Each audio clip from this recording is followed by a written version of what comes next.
평생을 살아오면서 가장 행복한 순간이 언제냐고 물으면 김명자는 망설임 없이 대답할 수 있었습니다. 바로 아들 민호가 결혼해 가정을 이루고 귀여운 손자 지우를 안게 된 날이었죠. 60이 넘은 나이의 명자는 이제 자신의 인생 최고의 시간을 보내고 있다고 생각했습니다. 퇴직 후 고등학교 교사였던 경험을 살려 손자를 돌보는 일은 그녀에게 더없는 기쁨이었습니다. 특히 며느리 지은이 아들과 결혼한 지 5년이 되어가는 지금 주변에서는 모두 부러워하는 가정이었습니다. IT 기업 과장으로 일하는 민호와 인테리어 디자이너로 활발하게 활동하는 지은, 그리고 새 살배기 지우까지. 그야말로 완벽한 가족이었죠. 어머니, 이번 주말에 지우 돌봐주실 수 있으세요? 중요한 프로젝트 마감이라 회사에 좀 나가봐야 할 것 같아요. 며느리 지은의 목소리에는 약간의 긴장감이 묻어 있었습니다. 명자는 손자와 함께하는 시간을 좋아했기에 기꺼이 수락했습니다. 그럼 우리 지우랑 놀면 내가 더 힐링되는데 무슨 걱정이야. 일 마무리 잘하고 와. 매주 2번씩 아들네 집에 방문해 집안일을 돕고 손자를 돌봐주는 것이 명자의 일상이었습니다. 명자가 요리하는 날이면 지우는 할머니의 앞치마를 잡고 졸졸 따라다녔습니다. 명자는 그 작은 손길이 세상에서 가장 소중하게 느껴졌죠. 오늘도 평소와 다름없이 저녁 식사 준비를 마치고 설거지를 하던 중이었습니다. 싱크대에서 그릇을 닦고 있을 때 테이블 위에 놓인 지은의 휴대폰에서 메시지 알림음이 울렸습니다. 명자는 처음엔 신경 쓰지 않았지만 연속해서 울리는 알림음에 자연스레 시선이 휴대폰으로 향했습니다. 화면에 떠오른 메시지 미리 보기가 눈에 들어왔습니다. 오늘 밤에 만날 수 있어? 진행 중인 프로젝트 때문에 내 의견이 필요해. 발신자는 박 과장이었습니다. 단순한 업무상 연락이라고 생각하며 명자는 다시 설거지에 집중했습니다. 그때 욕실에서 나온 지은이 휴대폰을 확인했고 갑자기 표정이 굳어지는 것을 명자는 놓치지 않았습니다. 지은의 손가락이 약간 떨리는 듯했고 목에 살짝 홍조가 올라왔습니다. 어머니, 죄송한데 급한 일이 생겼어요. 잠시 나갔다 올게요. 지은의 목소리가 평소보다 높았습니다. 명자는 의아했지만 대수롭지 않게 넘겼습니다. 그래, 조심히 다녀와. 지우는 내가 있으니 걱정 말고. 지은이 서둘러 집을 나서는 모습을 보며 명자는 무언가 이상하다는 느낌을 받았습니다. 여태껏 업무 관련으로 밤에 급히 나간 적이 없었기 때문이죠. 하지만 요즘 젊은이들의 일하는 방식이 다를 수도 있다고 생각했습니다. 명자는 자신의 젊은 시절을 떠올렸습니다.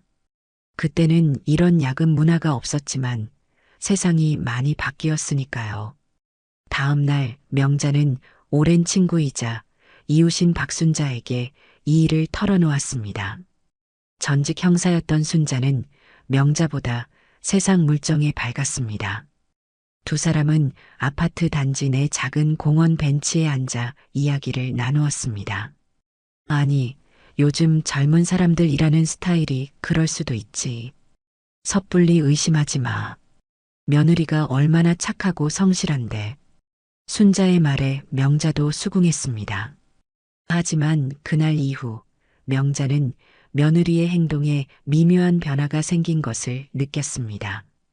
전화를 받을 때 자리를 피하고 주말 근무가 갑자기 늘어나고 무엇보다 민호와 함께 있을 때 예전처럼 자연스러운 애정 표현이 줄어든 것 같았습니다. 한 번은 민호가 지은의 어깨에 손을 올렸을 때 지은이 살짝 움찔하는 모습을 보았습니다. 마치 죄책감이 있는 사람처럼 보였죠. 명자의 마음 한구석에 작은 의심의 씨앗이 자라기 시작했습니다. 아들의 행복한 가정을 지켜주고 싶은 마음에 명자는 조용히 관찰하기로 했습니다. 아직은 확신할 수 없었지만 모성의 직감이 무언가 잘못되고 있다고 경고하고 있었습니다. 밤마다 잠자리에 들기 전 명자는 아들 가정의 평화를 위해 기도했습니다. 하지만 불안함은 쉽게 가시지 않았습니다. 의심의 시간이 흐르고 명자는 점점 더 초조해졌습니다. 며느리 지은의 야근과 주말 출근이 빈번해졌고 통화할 때마다 목소리가 긴장된 것처럼 느껴졌습니다. 하지만 명확한 증거 없이 의심만으로 가족관계를 흔들고 싶지 않았죠. 이런 생각으로 몇 주가 지났습니다. 매일 밤 잠자리에 들 때마다 명자는 자신의 의심이 그저 높아심이길 바랐습니다. 그러던 어느 토요일 명자는 백화점에서 손자 지우의 겨울옷을 사러 나갔습니다. 계절이 바뀌면서 아이의 옷을 새로 장만해주고 싶었던 거죠. 평소라면 지은과 함께 쇼핑을 갔겠지만 지은은 또다시 주말 프로젝트를 이유로 외출했습니다. 백화점 에스컬레이터를 타고 올라가던 중 명자의 시선이 한 쌍의 남녀에게 고정되었습니다. 멀리서 봐도 익숙한 뒷모습, 분명 며느리 지은이었습니다. 그렇게 작은 체구에 약간 구부정한 걸음걸이는 틀림없는 지은이었죠. 그런데 지은의 옆에 있는 남자는 아들 민호가 아니었습니다. 명자의 심장이 빠르게 뛰기 시작했습니다. 명자는 즉시 에스컬레이터에서 내려 두 사람을 조심스럽게 따라갔습니다. 지은과 함께 있는 남자는 키가 크고 깔끔한 정장 차림이었습니다. 그들은 백화점 고급 레스토랑으로 들어갔습니다. 레스토랑 밖에서 창문을 통해 안을 들여다보니 그들은 친밀한 분위기로 대화를 나누고 있었습니다. 남자가 지은의 손을 잡는 순간 명자의 심장은 빠르게 뛰기 시작했습니다. 지은은 평소와 달리 화사한 미소를 짓고 있었고 그 모습은 명자가 알던 며느리의 모습과는 달랐습니다. 저 남자가 누굴까? 명자는 가까이 다가가 남자의 얼굴을 확인하려 했습니다. 그때 남자가 고개를 돌렸고 명자는 그 얼굴을 볼 수 있었습니다. 민호가 종종 언급했던 직장 동료 박상무였습니다. IT 기업 부장으로 민호의 직속 상관이라는 이야기를 들은 적이 있었죠. 명자는 충격으로 그 자리에 얼어붙었습니다. 아들의 직장 상사와 며느리가 함께 있는 모습이 단순한 업무 관계로 보이지 않았습니다. 그들의 눈빛과 몸짓에서 업무적인 분위기는 전혀 느껴지지 않았습니다. 레스토랑에서 식사를 마친 두 사람이 나오자 명자는 재빨리 몸을 숨겼습니다. 그들은 백화점을 나와 주차장으로 향했고 명자도 몰래 뒤를 따랐습니다. 주차장에서 박상무가 지은의 허리에 손을 올리는 모습을 보고 명자는 더 이상의 확인이 필요 없다고 느꼈습니다. 박상무의 차에 함께 타는 지은을 보며 명자의 가슴은 더욱 무거워졌습니다. 집으로 돌아가는 길 명자는 눈물을 참을 수 없었습니다. 아들이 그토록 사랑하는 여자, 손자의 어머니가 다른 남자와 다음 날 명자는 친구 순자를 급히 만났습니다. 순자야, 내가 어제 백화점에서 뭘 봤는지 알아? 명자의 목소리는 떨렸습니다. 카페에 앉은 명자의 손은 커피잔을 잡고 있어도 떨림이 멈추지 않았습니다. 무슨 일이야? 얼굴이 창백하네. 순자는 명자의 상태를 보고 걱정했습니다.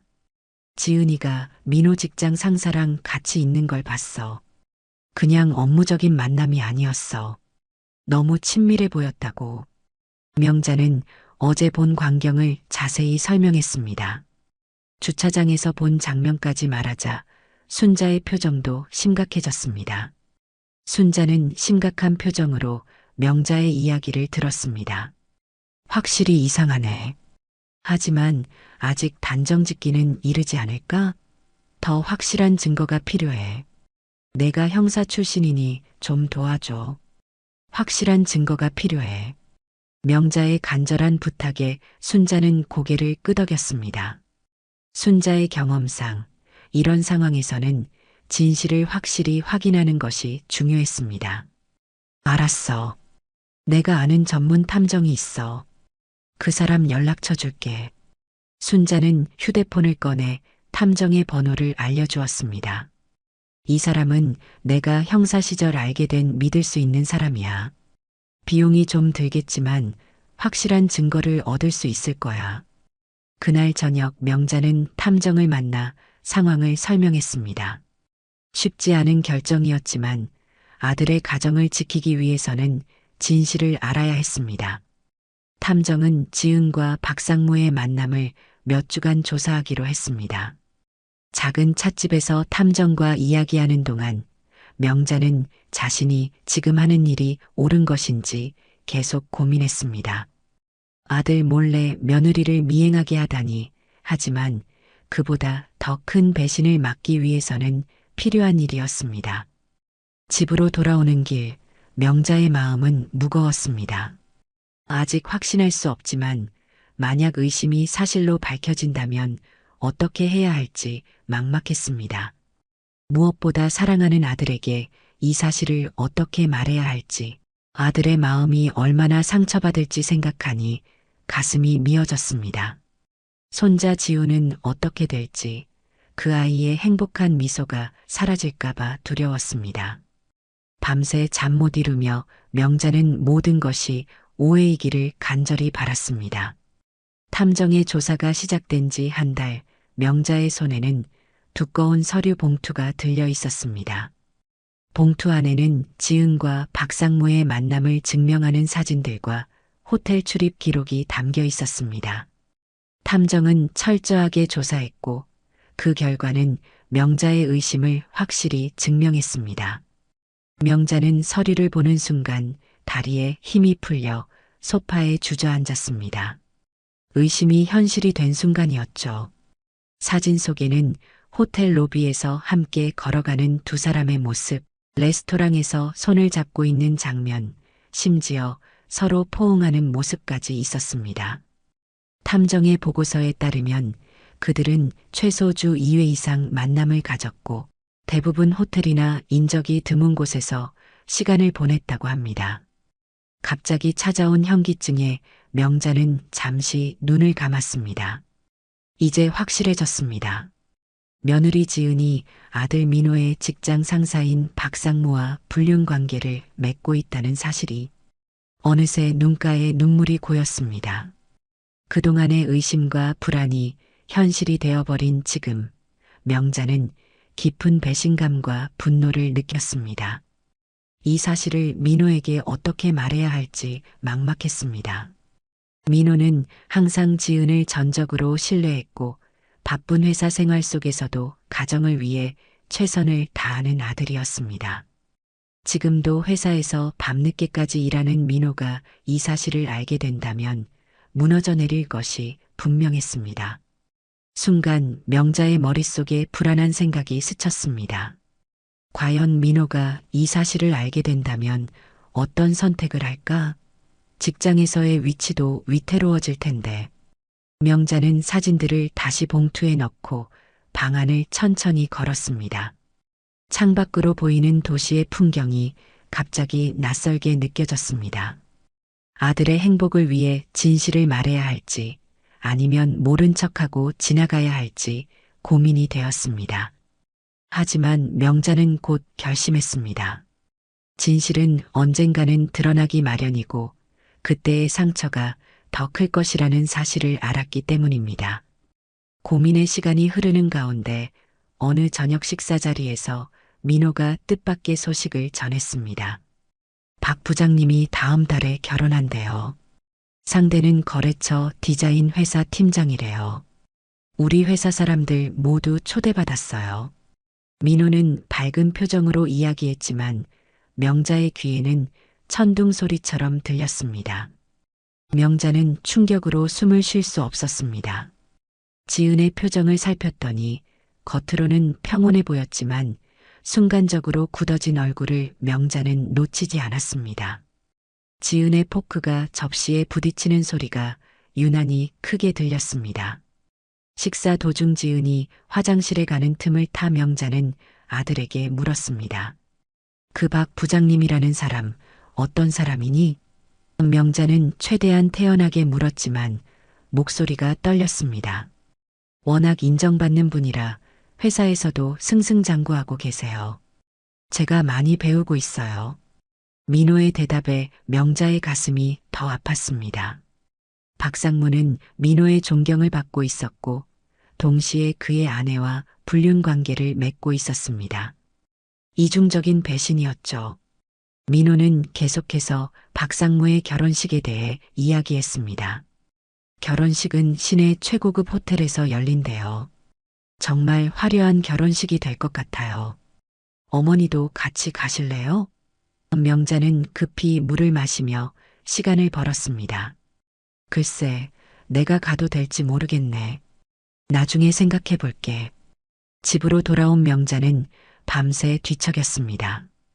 이대로 둘 수는 없었습니다. 박상무는 지은과 불륜 관계를 이어가면서도 다른 여성과 결혼을 준비하고 있었습니다. 그것도 모자라 민호까지 결혼식에 초대해 웃는 얼굴로 축하를 받으려 했습니다. 이중의 배신이었죠. 명자의 분노는 이제 단순한 배신감을 넘어섰습니다. 아들의 가정을 파괴한 남자가 아무런 대가 없이 새 출발을 한다는 것이 도저히 용납되지 않았습니다. 밤새 생각한 끝에 명자는 결정을 내렸습니다. 반드시 진실을 밝히고 정의를 바로 세워야 했습니다. 다음 날 아침 명자는 민호를 따로 만나기로 결심했습니다. 카페에서 기다리는 동안 명자의 손은 떨리고 있었습니다. 아들에게 진실을 말하는 것은 그를 깊은 상처로 몰아넣는 일이지만 더 큰 배신과 상처를 막기 위해서는 필요한 일이었습니다. 그녀는 카페 창밖으로 사람들이 바쁘게 오가는 모습을 멍하니 바라보았습니다. 모두 각자의 삶과 고민을 안고 살아가는 사람들이었습니다. 어머니, 갑자기 무슨 일이세요? 민호가 카페에 도착해 물었습니다. 출근하는 길에 잠시 들른 민호는 정장 차림이었고 얼굴에는 피곤함이 묻어 있었습니다. 민호야, 어머니가 너에게 꼭 보여줄 것이 있어. 명자는 떨리는 손으로 서류 봉투를 건넸습니다. 그 순간 명자의 눈에서 눈물이 흘렀습니다. 미안하다, 정말 미안해. 민호는 의아한 표정으로 봉투를 열었습니다. 사진들을 하나씩 꺼내보는 민호의 얼굴이 순간순간 변해갔습니다. 처음에는 혼란, 이어서 충격, 그리고 마지막에는 깊은 상처와 배신감이 그의 얼굴에 드러났습니다. 손에 들린 사진이 바닥에 떨어졌지만 민호는 알아차리지 못했습니다.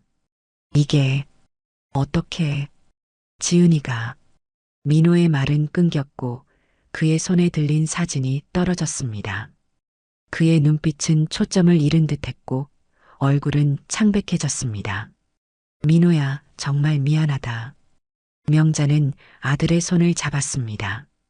민호의 눈에서 눈물이 흘러내렸습니다. 그동안 쌓아온 행복한 가정이 한순간에 무너져 내리는 것 같았습니다. 명자는 아들을 꼭 안아주었습니다. 함께 이겨낼 거야. 어머니가 항상 내 곁에 있을게.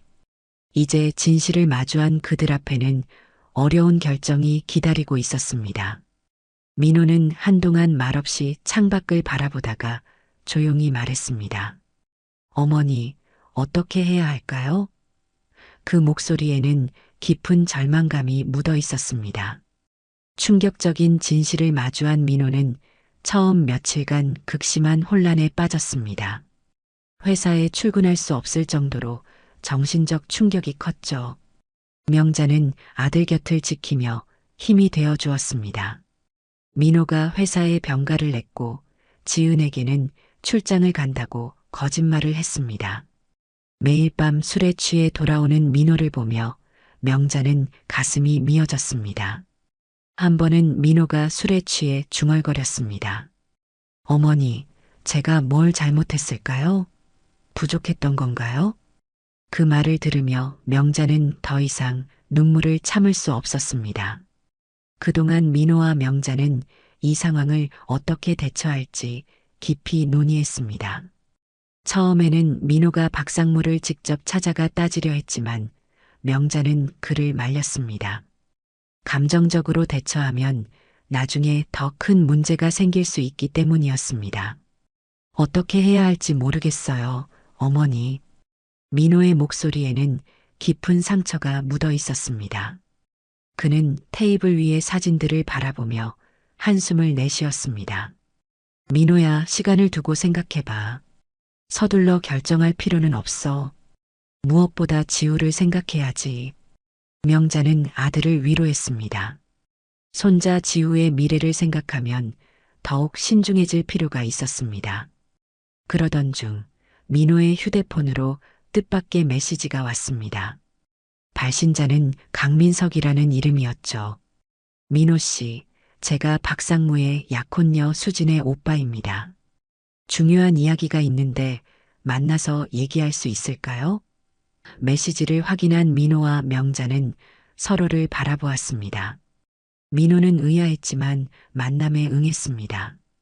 다음 날 명자와 민호는 강민석을 만났습니다. 조용한 카페의 구석진 자리에서 강민석은 차분하게 자신을 소개했습니다. 그는 30대 후반의 단정한 인상의 남자였고 변호사라고 했습니다. 명자는 강민석의 눈빛에서 진실함을 느꼈습니다. 변호사로 일하는 강민석은 차분한 목소리로 상황을 설명했습니다. 제 여동생이 박상무와 약혼했는데 저는 처음부터 그를 의심했습니다. 그래서 조사를 했죠. 그런데 민호 씨의 부인과 관계가 있다는 사실을 알게 되었습니다. 강민석은 자신이 수집한 증거들을 보여주었습니다. 증거 중에는 명자가 탐정을 통해 얻은 자료와 비슷한 것들도 있었습니다.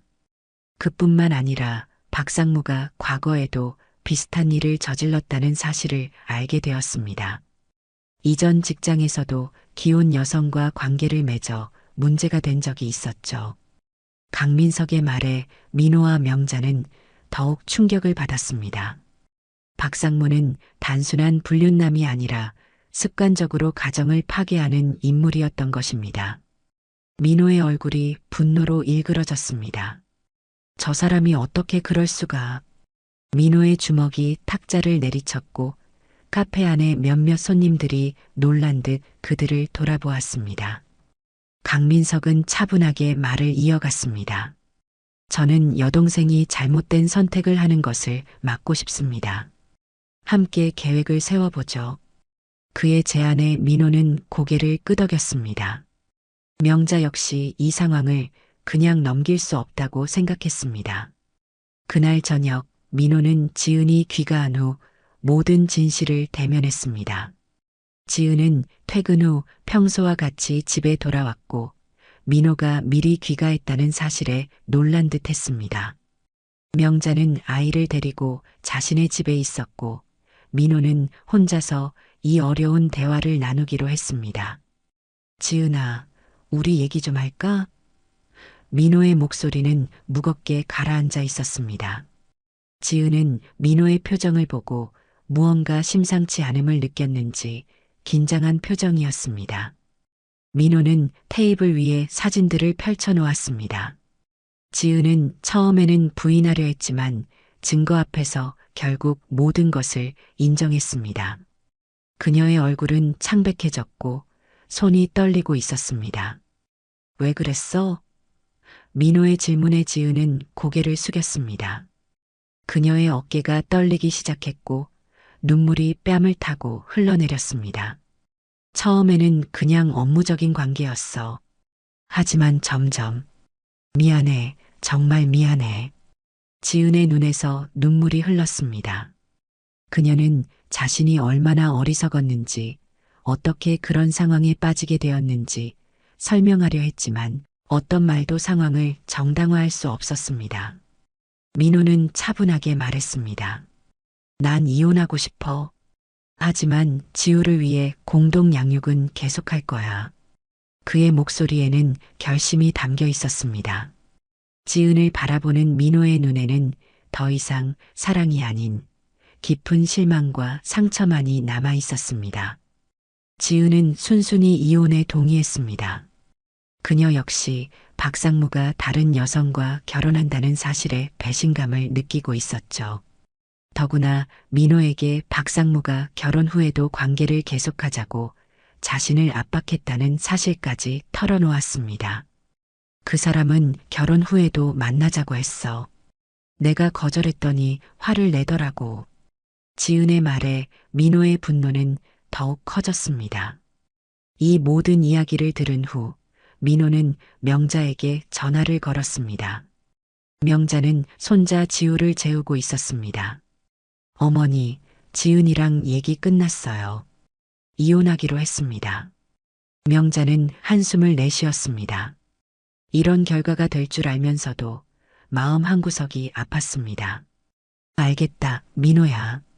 어머니가 항상 내 곁에 있을게. 이 모든 이야기를 들은 후 명자의 분노는 극에 달했습니다. 아들의 가정을 파괴하고 며느리까지 이용한 박상무. 그는 반드시 대가를 치러야 했습니다. 그냥 넘어갈 수 없었습니다. 다음 날 명자와 민호 그리고 강민석은 다시 만나 복수 계획을 세웠습니다. 단순히 개인적인 복수가 아니라 모든 사람들에게 박상무의 진면목을 보여주는 계획이었습니다. 그들은 카페 테이블에 모여 앉아 각자의 생각을 나누었습니다. 결혼식 당일 모든 증거를 공개합시다. 강민석이 제안했습니다. 그의 표정은 담담했지만 눈빛에는 결연함이 담겨 있었습니다. 하지만 그럴 경우 수진 씨도 큰 상처를 받을 텐데요. 민호가 걱정했습니다. 자신과 같은 고통을 다른 사람에게 안겨주고 싶지 않았기 때문입니다. 물론 여동생이 상처받겠지만 평생 거짓말쟁이와 살게 하는 것보다는 낫습니다. 저와 부모님이 잘 설득할게요. 강민석은 단호했습니다. 그는 여동생을 위한 결정이라고 확신했습니다. 명자도 결심했습니다. 맞아요. 그냥 넘어가면 앞으로도 더 많은 가정이 파괴될 거예요. 이번이 마지막이 되어야 합니다. 명자의 목소리에는 강한 의지가 담겨 있었습니다. 그렇게 그들은 결혼식 당일 모든 증거를 공개하기로 했습니다. 증거 준비뿐만 아니라 법적인 대응까지 치밀하게 계획했습니다. 순자는 형사 시절 인맥을 활용해 언론사 기자들과 접촉했고 회사 내부 비리까지 파헤치기 시작했습니다. 순자의 도움으로 박상무가 회사 출장비를 개인적인 만남에 사용한 증거도 확보했습니다. 이제 그들은 단순히 개인적인 불륜 폭로를 넘어 박상무의 사회적, 직업적 신뢰까지 무너뜨릴 준비가 되어 있었습니다. 민호는 이 과정에서 새로운 용기를 찾았습니다. 처음에는 무너져 내렸지만 이제는 정의를 위해 행동하기로 결심한 것입니다. 박상무가 저지른 일에 대한 대가를 치르게 해야 합니다. 다른 사람들이 같은 피해를 당하지 않도록. 한편 지은은 이혼을 준비하면서도 마지막 양심의 가책을 느꼈습니다. 그녀는 박상무와의 관계를 완전히 정리하려 했지만 박상무는 계속해서 그녀를 압박했습니다. 결혼 후에도 관계를 이어가자는 그의 말에 지은은 더 이상 속지 않기로 결심했습니다. 그리고 그 증거를 남기기 위해 통화 내용을 몰래 녹음했습니다. 결혼식 당일이 다가오고 있었습니다. 명자와 민호, 강민석은 세부 계획을 완성해 가고 있었죠. 그들의 목표는 단순히 결혼식을 망치는 것이 아니라 박상무가 더 이상 다른 가정을 파괴하지 못하도록 확실히 막는 것이었습니다. 그들은 매일 저녁 명자의 집에서 만나 계획을 다듬었습니다. 테이블 위에는 증거 자료들과 결혼식장 도면, 그리고 시간대별 행동 계획이 펼쳐져 있었습니다. 어머니, 정말 이렇게 해도 괜찮을까요? 민호는 여전히 고민하고 있었습니다. 그의 마음 한편에는 걱정이 있었습니다. 공개적인 자리에서 이런 일을 벌이는 것이 과연 옳은 일인지, 또 다른 피해자들에게 상처를 주는 것은 아닐지 염려되었습니다. 민호야, 때로는 상처가 있어야 더 큰 상처를 막을 수 있어. 박상무가 이번에도 별일 없이 넘어간다면 또 다른 가정이 무너질 거야. 명자의 말에 민호도 결심을 다졌습니다. 그의 눈빛이 흔들리지 않았습니다. 강민석도 동의했습니다. 저희가 하는 일은 단순한 복수가 아닙니다. 많은 사람들의 인생이 망가지는 것을 막는 일이죠. 강민석은 법률 지식을 활용해 이 행동의 법적 위험성까지 검토했습니다. 증거가 확실하고 공익을 위한 행동임을 강조했습니다. 계획을 세우는 과정에서 순자의 역할도 컸습니다. 전직 형사로서의 경험을 살려 증거 수집과 발표 방법을 조언했습니다. 증거를 보여줄 때는 가장 충격적인 것부터 보여주는 게 좋아. 그래야 박상무가 변명할 틈을 주지 않을 수 있어. 순자의 조언은 계획의 완성도를 높였습니다. 결혼식 하루 전 지은이 명자를 찾아왔습니다. 그녀의 얼굴에는 깊은 후회와 죄책감이 서려 있었습니다. 초인종 소리에 문을 열자 지은이 서 있었고 명자는 잠시 당황했습니다. 하지만 지은의 눈가에 맺힌 눈물을 보고 마음을 열었습니다. 어머니, 정말 죄송합니다. 제가 어떻게 이런 실수를... 지은의 목소리가 떨렸습니다. 그녀는 현관에서 망설이다가 명자의 초대로 조심스레 집 안으로 들어왔습니다. 명자는 한동안 말없이 지은을 바라보았습니다. 분노와 실망감이 있었지만 동시에 며느리를 향한 연민도 느꼈습니다. 지은 역시 박상무의 거짓말에 속은 피해자이기도 했으니까요. 명자는 찻잔을 내려놓고 깊은 숨을 내쉬었습니다. 지은아, 이미 일어난 일이야. 중요한 건 앞으로 어떻게 할 거냐는 거지. 명자의 말에 지은은 고개를 들었습니다. 그녀의 눈에는 결연함이 깃들기 시작했습니다. 저도 결혼식에 가고 싶어요. 제가 직접 모든 것을 인정하고 사과하고 싶습니다. 그리고 지은은 휴대폰을 꺼냈습니다.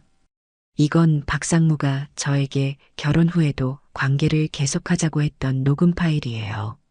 명자는 놀랐지만 곧 고개를 끄덕였습니다. 좋아. 함께 가자. 비록 며느리와의 관계는 끝났지만 공통의 목표를 위해 함께 할 수 있다는 사실에 명자는 약간의 위안을 느꼈습니다.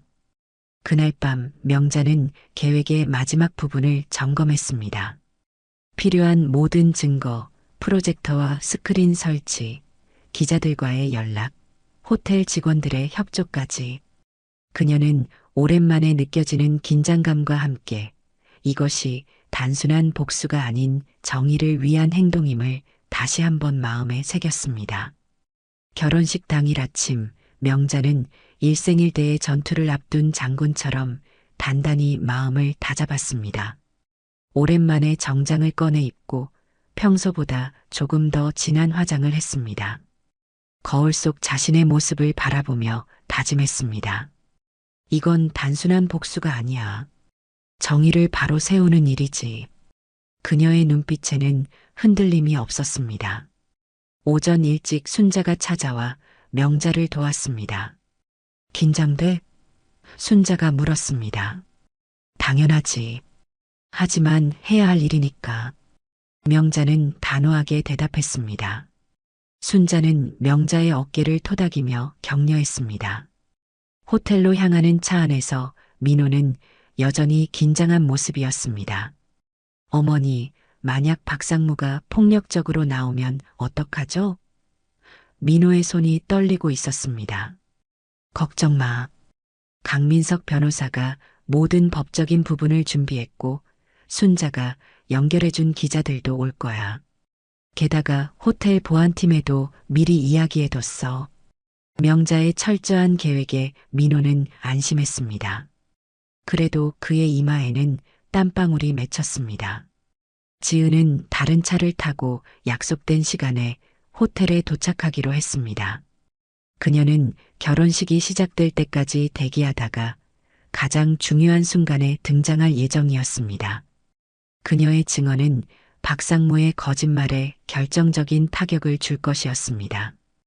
호텔에 도착하자 웅장한 결혼식장이 눈앞에 펼쳐졌습니다. 화려한 꽃장식과 붉은 카펫, 정갈하게 차려입은 하객들. 그 모든 것이 오늘의 진실 앞에서는 허울에 불과했습니다. 로비에서 강민석을 만난 명자와 민호는 마지막 계획을 확인했습니다. 명자와 민호, 그리고 강민석은 결혼식이 시작되기 전 마지막 점검을 했습니다. 증거 자료들이 담긴 USB와 프로젝터 준비, 기자들과의 연락, 모든 것이 완벽했습니다. 그들은 결혼식장 뒤편에 마련된 작은 준비실에서 마지막 점검을 마쳤습니다. 이제 정의의 시간이 왔습니다. 강민석의 말에 모두가 고개를 끄덕였습니다. 그들의 눈빛에는 결연함과 진실을 향한 의지가 담겨 있었습니다.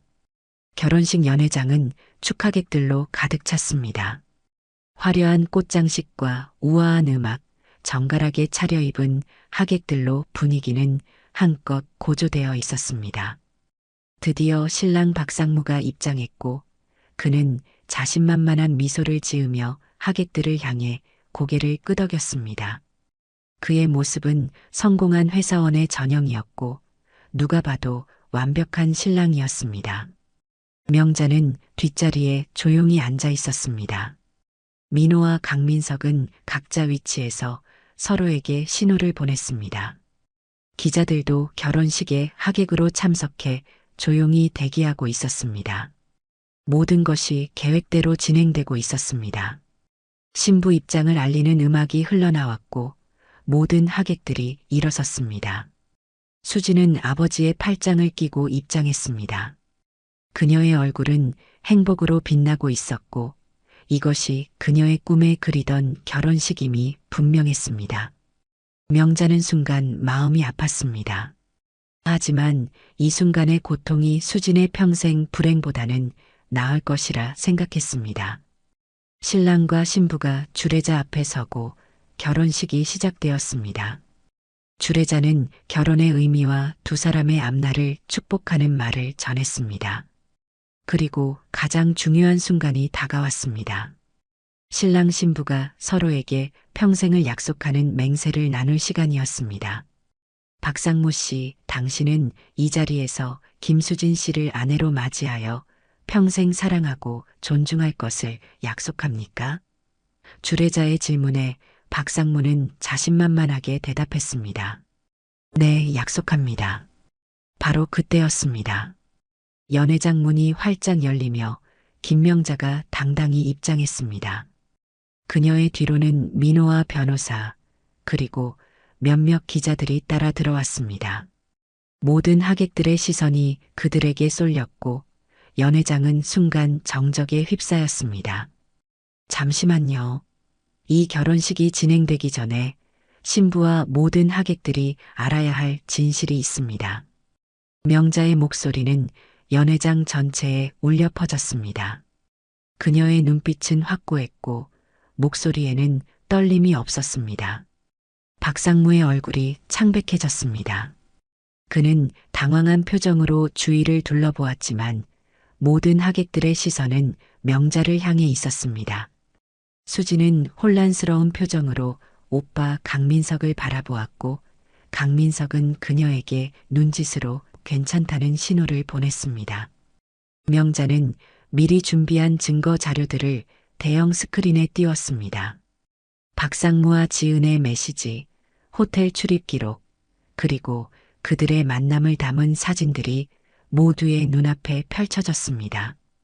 연회장 안은 놀라움의 탄식으로 가득 찼습니다.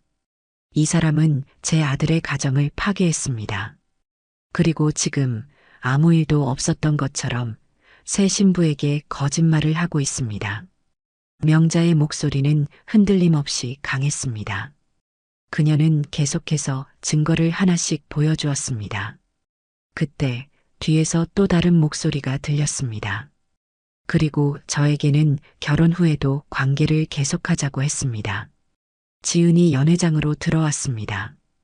그녀의 얼굴은 창백했지만 목소리는 단호했습니다. 지은은 준비해온 녹음 파일을 재생했습니다. 박상무의 목소리가 명확하게 들렸습니다. 수진이와 결혼해도 우리 관계는 계속되어야 해. 내가 너를 얼마나 원하는지 알잖아. 연회장은 순식간에 혼란에 빠졌습니다. 신부는 충격에 빠져 울음을 터뜨렸고 하객들은 술렁이기 시작했습니다. 박상무는 당황한 표정으로 변명을 시도했지만 이미 너무 많은 증거가 공개된 상태였습니다. 이건 모두 오해입니다. 그들이 저를 함정에 빠뜨리려는 겁니다. 그러나 증거들은 명백했고 박상무의 변명은 공허하게 울렸습니다. 강민석이 앞으로 나서서 추가 증거를 제시했습니다. 그뿐만이 아닙니다. 박상무 씨는 회사 출장비를 개인적인 만남에 사용했습니다.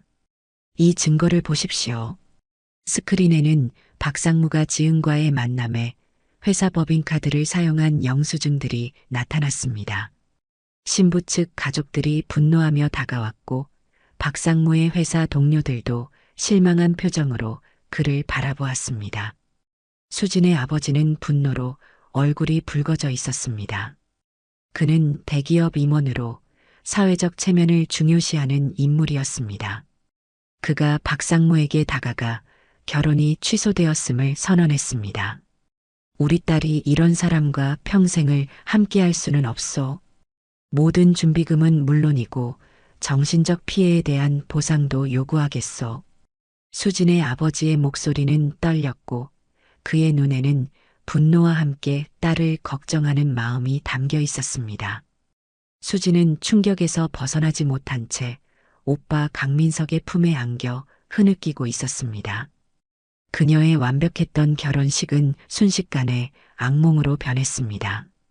하지만 강민석은 언젠가 여동생이 이 순간이 축복이었다는 것을 깨닫게 될 것임을 알고 있었습니다.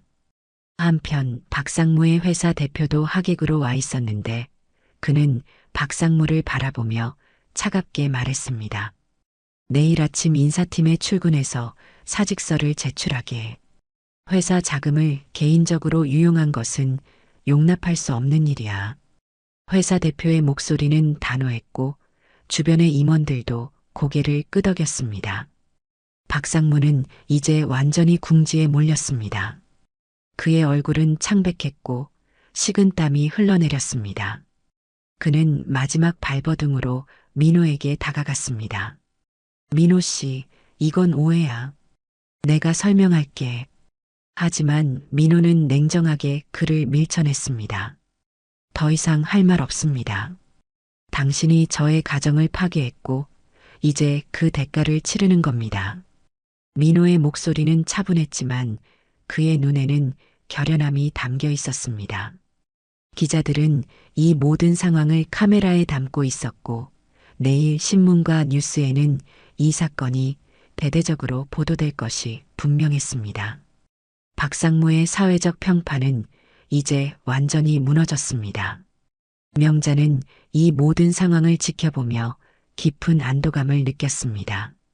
정의는 이렇게 실현되는 것이구나. 비록 많은 사람들이 상처받았지만 이것은 필요한 과정이었습니다. 더 많은 가정이 파괴되는 것을 막기 위해서였습니다. 연회장을 나오며 명자는 지은에게 다가갔습니다. 용기 내줘서 고마워. 명자의 말에 지은은 고개를 숙였습니다. 어머님, 정말 죄송합니다. 제가 얼마나 어리석었는지. 지은의 눈에는 눈물이 가득했습니다. 명자는 한동안 지은을 바라보다가 말했습니다. 이제 다 지난 일이야. 중요한 건 앞으로 어떻게 살아갈 거냐는 거지. 지우를 위해서라도 새롭게 시작하길 바랄게. 호텔을 나오는 길 명자와 민호 그리고 순자는 서로를 바라보며 미소 지었습니다. 그들이 해낸 일은 단순한 복수가 아니라 정의를 바로 세우는 일이었습니다. 이제 남은 것은 상처를 치유하고 새롭게 시작하는 일뿐이었습니다. 결혼식 다음 날 모든 신문과 뉴스는 결혼식장에서 폭로된 충격적인 불륜 사건을 대대적으로 보도했습니다. 박상무의 이름과 얼굴이 전국에 알려졌고 그의 이중 생활과 회사 자금 유용까지 모든 것이 공개되었습니다. 사회적으로 큰 파장을 일으켰고 많은 사람들이 명자의 용기 있는 행동에 지지를 보냈습니다. 특히 온라인 커뮤니티에서는 불륜남에 대한 통쾌한 복수라는 제목의 게시물이 화제가 되었고 불륜으로 고통받는 이들에게 용기를 주는 사례로 회자되었습니다. 명자는 아침부터 걸려오는 전화에 정신이 없었습니다. 친척들과 지인들이 뉴스를 보고 연락해온 것입니다. 대부분은 응원과 지지의 메시지였지만 가끔은 너무 과한 행동이 아니었냐는 조심스러운 의견도 있었습니다. 명자는 모든 의견을 차분히 받아들였습니다. 그녀는 자신의 행동이 옳았다고 확신했으니까요. 어머니, 괜찮으세요? 아침 일찍 찾아온 민호가 물었습니다. 그의 얼굴에는 피로가 가득했지만 어제보다는 한결 편안해 보였습니다. 응, 괜찮아. 우리가 해야 할 일을 했을 뿐이야. 명자는 아들을 안심시키며 말했습니다. 너는 어떠니? 많이 힘들지? 아직은 실감이 안 나요. 하지만 이제 모든 것이 끝났다는 생각에 마음이 조금 가벼워진 것 같아요. 민호의 말에 명자는 고개를 끄덕였습니다. 한편 민호와 지은의 이혼 절차가 시작되었습니다. 그들은 지우의 양육권을 공동으로 갖기로 합의했고 가능한 한 평화롭게 이혼 과정을 진행했습니다. 민호는 지은을 완전히 용서하지는 못했지만 지우를 위해 원만한 관계를 유지하려 노력했습니다. 처음에는 서로 마주치는 것조차 어색했지만 점차 아이를 위한 대화가 가능해졌습니다. 지은 씨, 지우가 유치원에서 생일 파티를 한다고 해요. 우리 둘 다 참석하는 게 좋을 것 같아요. 민호가 전화로 말했습니다. 네, 물론이죠. 지우가 좋아할 거예요. 지은의 목소리는 조용했지만 진심이 담겨 있었습니다. 아들아, 괜찮니? 명자는 매일 민호의 상태를 확인했습니다. 민호는 겉으로는 강한 척했지만 내면의 상처는 쉽게 아물지 않았습니다. 밤에 홀로 있을 때면 괴로워하는 민호의 모습을 명자는 몰래 지켜보았고 그때마다 가슴이 미어졌습니다. 괜찮아요, 어머니. 시간이 필요할 뿐이에요. 민호의 말에 명자는 아들을 꼭 안아주었습니다. 그녀는 아들이 이 시련을 이겨내고 더 강한 사람으로 성장하기를 바랐습니다. 세상의 풍파에 쓰러지지 않고 일어설 수 있는 사람으로 말이죠. 명자는 민호에게 심리 상담을 받아보라고 권했고 민호는 처음에는 거부했지만 결국 어머니의 조언을 따랐습니다. 남자라고 무조건 참고 견디는 게 능사는 아니야. 전문가의 도움을 받는 것도 필요해. 명자의 지속적인 설득에 민호는 마음을 열었습니다. 그는 처음에는 상담이 자신의 약점을 드러내는 것 같아 부끄러웠지만 어머니의 지혜를 믿기로 했습니다. 그렇게 민호는 심리 상담센터를 찾았고 그곳에서 정서진이라는 상담사를 만났습니다. 33세 서진은 따뜻한 미소와 차분한 목소리로 민호를 맞이했습니다. 안녕하세요, 민호 씨. 여기서는 어떤 감정도 표현하셔도 괜찮습니다. 천천히 이야기해 보세요. 서진의 부드러운 목소리에 민호는 조금씩 마음의 문을 열기 시작했습니다.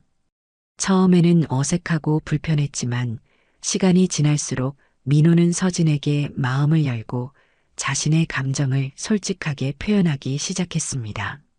상처, 배신감, 분노, 그리고 미래에 대한 불안까지. 서진은 그의 이야기를 끝까지 들어주고 조언보다는 공감과 이해를 보여주었습니다.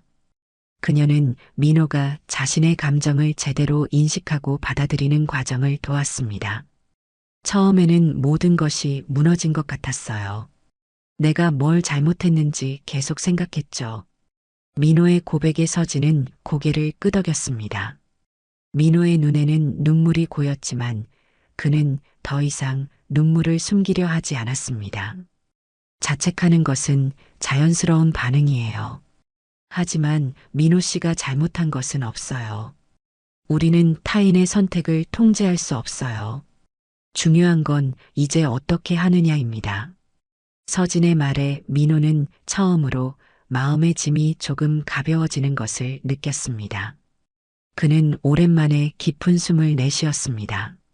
한편 지은은 다른 도시로 이사해 새 출발을 했습니다. 그녀는 과거의 실수를 진심으로 반성하고 지우를 위해 책임감 있는 어머니가 되기 위해 노력했습니다. 서울에서 멀지 않은 작은 도시에서 인테리어 디자이너로 새 직장을 구했고 조용히 살아가기 시작했습니다. 그녀는 정기적으로 위자료를 성실히 지불했고 주말마다 지우를 만나 시간을 보냈습니다. 명자는 지은의 변화를 조금씩 인정하기 시작했습니다. 박상무는 회사에서 해고되었고 사회적으로도 완전히 매장되었습니다. 신문 보도에 따르면 그는 결국 지방의 작은 도시로 내려가 조용히 살고 있다고 했습니다. 그의 약혼녀였던 수지는 큰 충격을 받았지만 가족들의 지지와 사랑으로 천천히 회복해가고 있었습니다. 강민석은 매일 여동생을 챙기며 힘이 되어 주었고 수지는 점차 자신감을 되찾아가고 있었습니다. 명자는 이제 손자 지우와 더 많은 시간을 보냈습니다.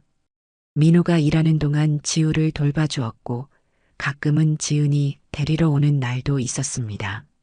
처음에는 지은을 마주하는 것이 어색했지만 시간이 지날수록 그녀는 지은이 진심으로 반성하고 있다는 것을 느꼈습니다. 그래도 완전한 용서까지는 아직 긴 시간이 필요했습니다. 할머니, 오늘은 뭐해요? 지우가 천진난만하게 물었습니다. 명자는 손자를 꼭 안아주었습니다. 오늘은 할머니가 맛있는 떡볶이 만들어줄까? 명자의 말에 지우는 환하게 웃었습니다. 아이의 웃음소리는 명자에게 가장 큰 위로가 되었습니다. 시간이 흐르면서 민호는 점점 상담을 통해 마음의 안정을 찾아갔고 서진과도 더 깊은 이야기를 나누게 되었습니다. 그들은 종종 상담 시간 외에도 커피를 마시며 대화하는 시간을 가졌습니다. 서진은 민호의 이야기에 진심으로 공감해 주었고 민호는 그녀의 따뜻함에 마음이 끌렸습니다. 정말 많이 나아진 것 같아요. 처음 왔을 때와는 달라요. 서진이 미소 지으며 말했습니다. 모두 서진 씨 덕분이에요. 정말 감사해요. 민호의 말에 서진은 부드럽게 웃었습니다. 그건 민호 씨가 스스로 노력한 결과예요. 저는 그저 옆에서 지켜봤을 뿐이죠. 그렇게 그들의 관계는 상담사와 내담자를 넘어 점점 더 가까워졌습니다. 명자는 아들의 변화를 눈치채고 조용히 지켜보았습니다. 그녀는 민호가 다시 웃기 시작한 것이 기뻤습니다. 6개월 후 명자는 조용한 카페에서 커피를 마시고 있었습니다. 창밖으로 내리는 가을비를 바라보며 지난 시간을 되돌아보고 있었죠. 많은 일이 있었지만 이제는 모두 평온을 찾아가는 중이었습니다. 민호는 이혼 후 심리 상담을 꾸준히 받으며 상처를 치유해왔고 최근에는 새로운 취미인 사진 찍기를 시작해 활기를 되찾고 있었습니다. 주말이면 지우와 함께 공원에 가서 사진을 찍었고 그 모습은 예전에 행복했던 민호를 떠올리게 했습니다. 지은은 다른 도시에서 새 직장을 구해 성실하게 일하고 있었고 약속대로 위자료를 잘 지불하고 있었습니다. 무엇보다 그녀는 주말마다 지우를 만나며 좋은 어머니가 되기 위해 노력했습니다. 명자는 처음에는 지은을 완전히 용서할 수 없다고 생각했지만 시간이 지나며 그녀의 진심 어린 반성과 노력을 인정하게 되었습니다. 박상무는 사회적 신용을 완전히 잃고 회사에서 사직한 후 소문에 따르면 고향으로 내려가 조용히 살고 있다고 했습니다. 그에 대한 뉴스는 더 이상 들리지 않았지만 그의 행동이 많은 사람들에게 경각심을 주었다는 점은 분명했습니다. 어머니, 오래 기다리셨어요? 민호의 목소리에 명자는 생각에서 깨어났습니다. 고개를 들어보니 민호가 미소 지으며 서 있었고 그의 옆에는 정서진이 있었습니다. 두 사람은 비에 젖지 않도록 한 우산 아래 서 있었고 자연스럽게 가까이 붙어 있는 모습이 보기 좋았습니다. 아니, 방금 왔어. 앉아라. 명자는 웃으며 대답했습니다. 민호와 서진이 자리에 앉자 따뜻한 대화가 이어졌습니다. 어머니, 드릴 말씀이 있어요. 민호의 표정이 진지해졌습니다. 명자는 무슨 일인지 예상했지만 아들의 입에서 직접 듣고 싶었습니다. 어머니, 서진 씨와 결혼하기로 했어요. 민호가 서진의 손을 잡으며 말했습니다. 서진의 얼굴에는 행복한 미소가 번졌습니다. 명자는 따뜻한 미소를 지으며 서진의 손을 잡았습니다. 정말 축하한다. 우리 민호가 다시 웃을 수 있게 해줘서 고마워요.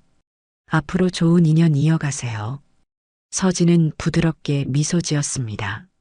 저야말로 감사해요. 민호 씨와 지후, 그리고 어머님까지.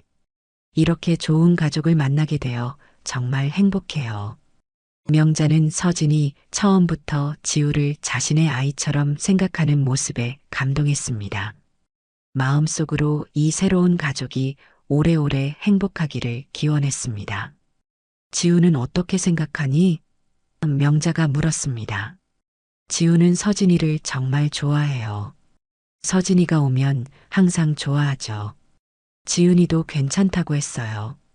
지우를 위한 결정이라면 지지한다고. 민호의 말에 명자는 고개를 끄덕였습니다.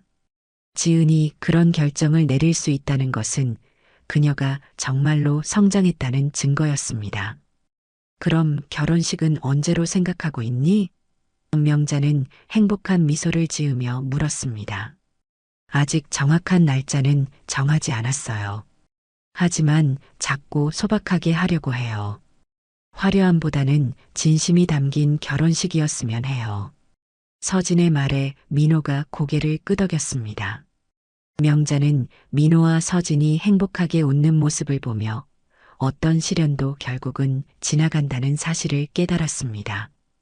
그리고 때로는 인생에서 가장 어두운 순간이 새로운 빛을 발견하는 시작점이 될 수도 있다는 것을. 카페 창밖으로 비가 그치고 따스한 햇살이 비치기 시작했습니다. 잠시 후 명자의 휴대폰이 울렸습니다. 화면을 보니 지우의 사진과 함께 메시지가 왔습니다. 지은이 보낸 것이었죠. 할머니, 지우가 그린 그림이에요. 할머니가 보고 싶다고 해서 보냅니다. 그림 속에는 여러 사람이 손을 잡고 있었습니다. 지후, 아빠, 할머니, 서진 이모, 그리고 엄마까지. 명자의 눈시울이 뜨거워졌습니다. 비록 예전과는 다른 모습이지만 그들은 여전히 가족이었습니다. 상처를 딛고 일어나 서로를 이해하고 존중하는 새로운 형태의 가족. 명자는 이제 확신했습니다. 진실과 용기, 그리고 용서가 있다면 어떤 상처도 치유될 수 있다는 것을. 어머니, 괜찮으세요? 민호가 걱정스럽게 물었습니다. 명자는 미소를 지으며 고개를 끄덕였습니다. 응, 괜찮아. 그냥 행복해서 그래. 그녀의 마음은 오랜만에 평온함으로 가득 찼습니다. 민호와 서진이 행복하게 웃는 모습을 보며 명자는 자신의 용기 있는 선택이 결국 모두에게 더 나은 미래를 가져다 주었다는 것을 깨달았습니다. 때로는 진실을 마주하는 것이 고통스럽지만 그것이 진정한 행복으로 가는 길임을 그녀는 이제 알고 있었습니다. 할머니, 우리 이번 주말에 다 같이 놀이공원 가요. 지우의 목소리가 명자의 휴대폰에서 들려왔습니다. 그 천진난만한 목소리에 모두가 웃음을 터뜨렸습니다. 그렇게 그들은 새로운 시작을 향해 한 걸음 더 나아갔습니다. 상처는 아물고 새로운 행복이 찾아온 것입니다. 명자는 이제 확신했습니다. 인생은 계속되고 우리는 언제나 다시 시작할 수 있다는 것을. 오늘 이야기 어떠셨나요? 구독과 알람 설정 잊지 마시고 소중한 댓글 하나가 정말 큰 힘이 됩니다. 시청해 주셔서 진심으로 감사드립니다.